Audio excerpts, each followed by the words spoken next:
რა გირჩევნიათ 10 ლარი, 100 ლარი მოწყალება, რომ ვინმემ გაჩუქოთ. თუ ის რომ 10,000, 20,000 გქონდეთ თქვენი საკუთარი. რა თქმა უნდა მეორე. ჯერიც ერთი მეტია, მეორეც ერთი არავისი სახვეწარი არ გექნებათ. რაღა თქვენი თხოვოთ დახმარება, თქვენ გთხოვონ ხოლმე დახმარება. ხო მართალია? ზუსტად იგივე პრინციპი ეხება სულიერ ცხოვრებასაც.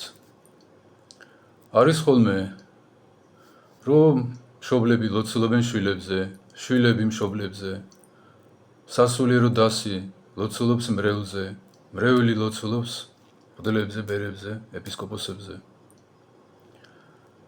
მაგრამ როგორ შეიძლება რომ ერთმა ადამიანმა მეორის მაგივრად გამოიძინოს? ერთმა ადამიანმა მეორის მაგივრად საჭმელი ჭამოს. ერთმა ადამიანმა მეორის მაგივრად იბანაოს. ასეთი რამ ბუნებაში არ ხდება. სხვისი ლოცვა დაგეხმარებათ, შეგეწევათ.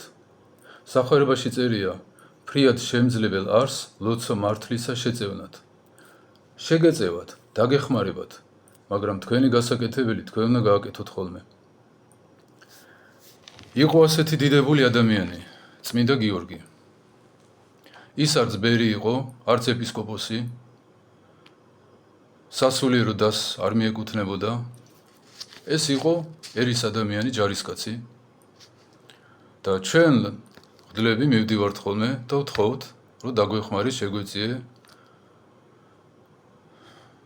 როგორ მიაღწია მან ამას? უცოდველი ცხოვრებით. ღმერთმა რო თქვა, რომ არ მოიპარო, ის არ იპარავდა. ღმერთმა რო თქვა, არ განიკითხო, ის არ განიკითხავდა ხოლმე. თქვენც შეგიძლიათ ზუსტად იგივე გაიმეოროთ.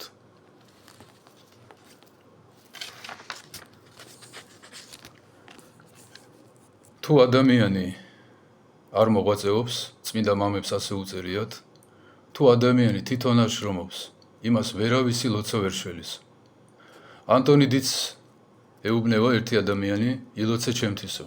და ის პასუხობს, არც მე შეგიწყალებო, არც ღმერთი არ შეგიწყალებს, სანამ შენ თავს, შენ თვითონ არ შეიწყალებ და იმას არ გააკეთებ, რაც სახარებაში წერია.